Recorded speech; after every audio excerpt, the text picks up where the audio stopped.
નમસ્તે ગાઈસ, આજે આપણે એવા ગમોચે ગામના જૂન તળાવમાં ટાઈમે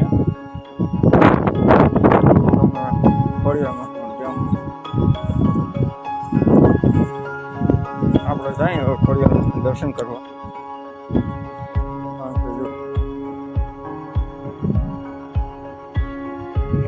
પાણી છે એમાં ખોડિયાર અને થોડો ખેવારો થઈ ગયો છે એટલે વાંધો છે નહીં.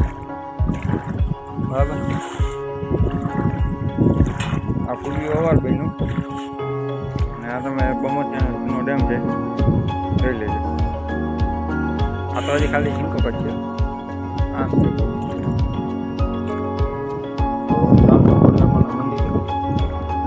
તો જોઈ લેજો. અટાણા મને થોડુંક ગોઠણ છે, એટલું પાણી છે. બરાબર, માતાજીનું મંદિર તો બહુ આગળ છે.